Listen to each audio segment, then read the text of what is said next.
It's the final week of the NBA regular season before the postseason begins. It's week number 2, or at least getting to the second week of the Major League Baseball season, officially into the second week on the calendar, but I mean, by the time everybody has played 14 games. Tom Vecchio is the jack of all trades, regardless of what time it is on the sports calendar, and he joins us here on this Monday for his prop perspective. Vecchio, as always, appreciate the time. Thanks for being here on this Monday on the other line.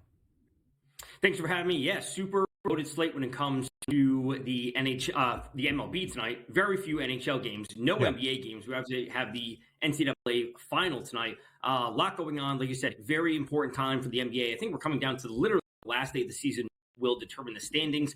Super crazy time. I'm ready to go. Aiden Smith, over 5.5 rebounds. Donovan Clingan, over 13.5 points. Mason Gillis, 2+ made threes. Does Vecchio have a prop for the national title game?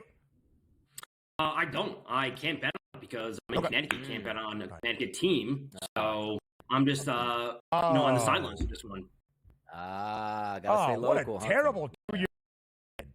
Terrible for Vecchio. Yeah, Man. No action for me on any of their winning by blowing teams out every.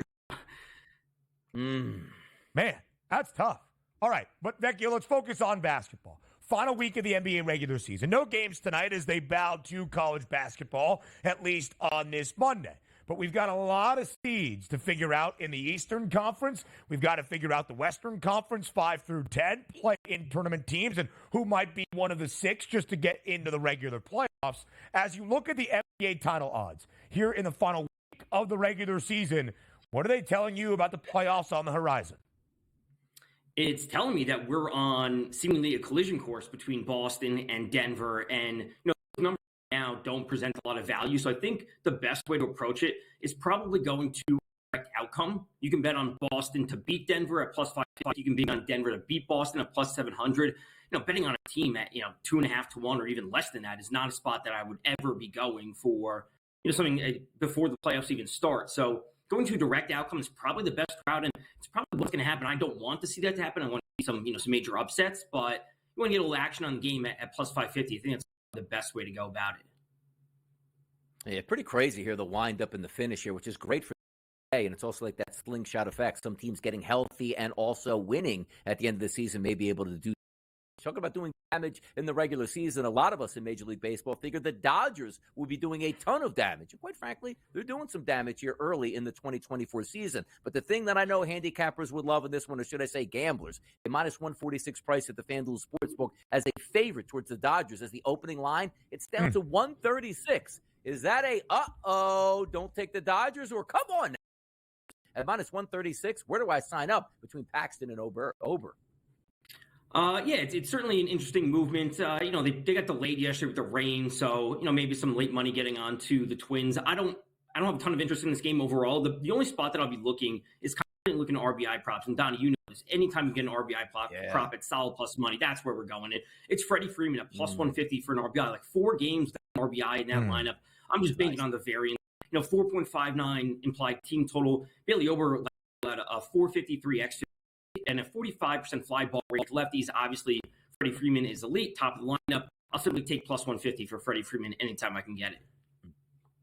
Now, the Dodgers did drop 2 of 3 on the road in the friendly confines against the Cubs in Wrigley this weekend, looking to bounce back now in Minneapolis. But Mookie Betts has been off to a torrid start. 386 is the batting average. That's 9th best in Major League Baseball. He has the most home runs. The Dodgers have played the most games, though, at 12. 5 homers this year for Betts. There are 3 players currently, Vecchio, with a 1 WAR, so a WAR, 1 WAR or better. It's Anthony Volpe for the Yankees, it's Jr. for the Royals, and Mookie Betts has the best at 1.5. And we've seen that favored flip in the NL MVP odds, where entry was the MVP, Ronald Acuna Jr. Now it is Mookie Betts. What do you make of the early season movement in the National League MVP odds?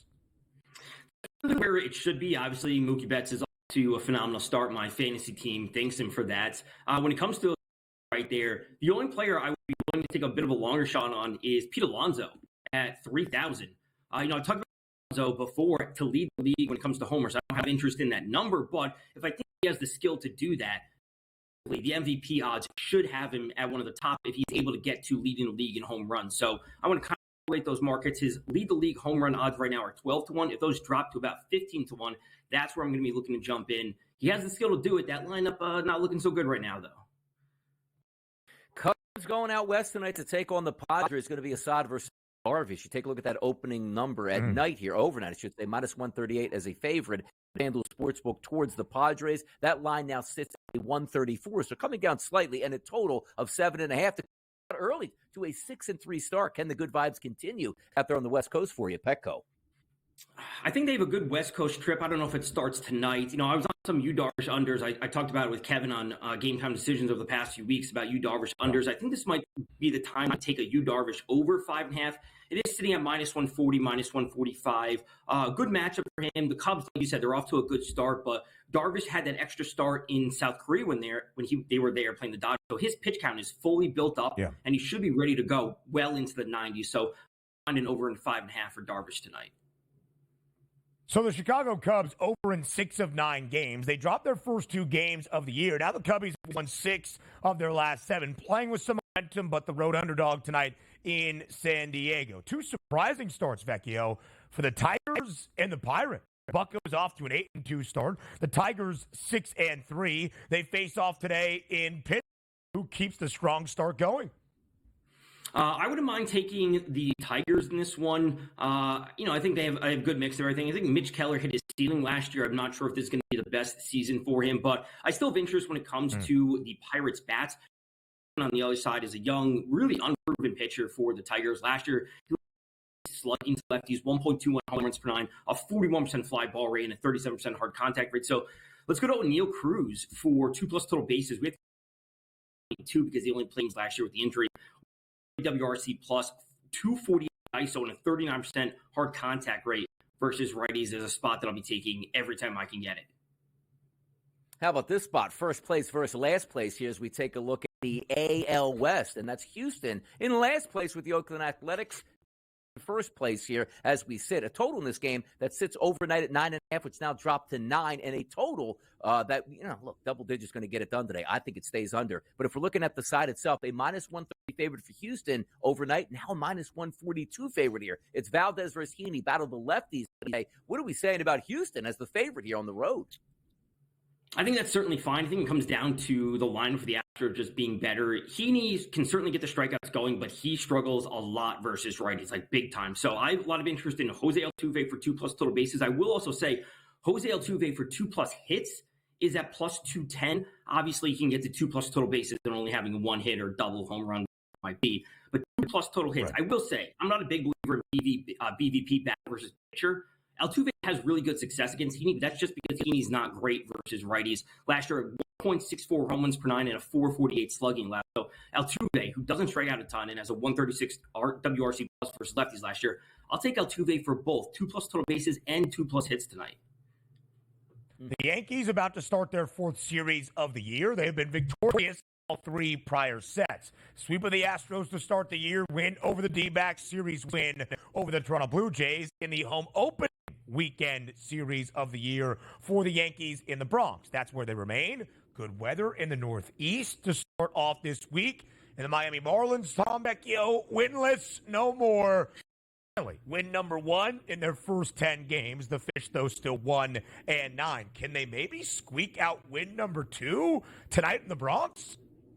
I don't know if it's going to be tonight, but I definitely don't see the Yankees sweeping this series. Just a bit of an inconsistency overall from their offense. I know they're going late games, but they're starting off some games slow. I think Luzardo for the Marlins, I think he racks up the strikeouts tonight. Sitting at minus 146 is a little bit of juice, but Yankees off to a slow start versus lefties this year, 25.8% strikeouts, obviously a small sample size, but Luzardo's a good pitcher, 28 and 30% strikeout rate over the past 2 seasons. He's right at that mark this year. He should be out there for a full set of innings.